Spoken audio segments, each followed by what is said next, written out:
الحمدللہ نحمدہ ونصلی علی رسولہ الکریم اما بعد فاعوذ باللہ من الشیطان الرجیم بسم اللہ الرحمن الرحیم۔ آج کے بیان کا عنوان ہے پیر مرید کو خلافت کب عطا کرتا ہے۔ ہمارے پیر و مرشد حضور خواجہ غازی خیر الاسلام سقادری الجست افتخاری الحسنی والحسینی سرکار غازی پیر زندہ نوازی عفیانوں کا احسان عظیم ہے کہ جو ہمارے پیر و مرشد نے ہماری قسمت کو بلند کیا اور تاج خلافت سے ہمارے سروں کو مزین کیا، اس کو زینت بخشا۔ اس مقام پہ مجھے سرکار پیر عادل بیضاپوری رحمۃ اللہ علیہ کے ایک کلام کے چند شعر یاد آ رہے ہیں۔ سرکار فرماتے ہیں، سرفرازی کے لیے سر کی قسم، سرفرازی کے لیے سر کی قسم، سر پہ پہنے تاج قسمت ہی نہیں، بھولیں گے نہ احسان تیرا یاد کریں گے، بھولیں گے نہ احسان تیرا یاد کریں گے، اب غیر کے در پہ نہ فریاد کریں گے۔ آج ہم خلافت کے موضوع میں خلافت کی کچھ رسومات، کچھ راز و نیاز بیان کریں گے۔ خلافت کے رموزوں پر پہلا جو سوال ہے وہ پہلا سوال ہی یہ ہے کہ خلافت کسے کہتے ہیں، خلافت کیا ہے، خلافت کے کیا معنی ہے۔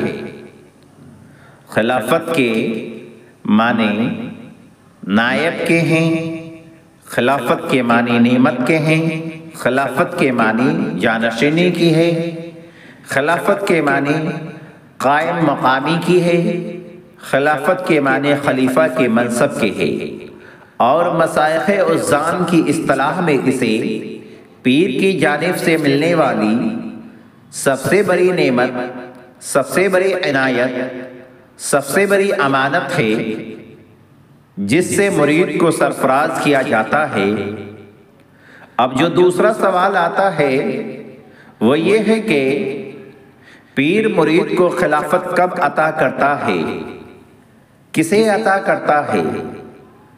تو اس کے جواب میں ایک تو مختصراً ہے اور ایک تفصیلاً ہے۔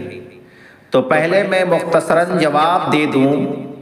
اس کا مختصر جواب یہ ہے کہ پیر کا مرید فقیر کا طالب جب راز مخفی و رموز فقرائی سے واقف ہو جاتا ہے تو پیر اس مرید کو 4 پیر 14 خانوادہ کے روبرو اسے اپنی خلافت سے سرفراز کرتا ہے۔ اب تفصیلاً جواب یہ ہے کہ سنو، جو پیر کا منظور نظر ہوتا ہے، جو پیر کا جانشار ہوتا ہے، جو پیر کا خدمتگار ہوتا ہے، تو پہلا نمبر اس مرید کا ہے جس کو پیر براضی خصی خلافت سے سرفراز کرتا ہے۔ اب اس کی اور وجوہات ہیں۔ حضرت خواجہ بندہ نواز گیسو دراز بلند پرواز رحمۃ اللہ علیہ فرماتے ہیں، کچھ لوگ پیر کو معلم یا محض استاد سمجھتے ہیں، یعنی جیسے کچھ لوگ اسکول میں چلے جاتے ہیں یا مدرسے میں چلے جاتے ہیں، درس لیا اور آگے بڑھ گیا، اور یہ ہر دور میں چلا۔ لیکن حضرت خواجہ بندہ نواز گیسو دراز بلند پرواز رحمۃ اللہ علیہ فرماتے ہیں کہ ہمارے خواجگان چشت کے یہاں یہ طریق نہیں ہے۔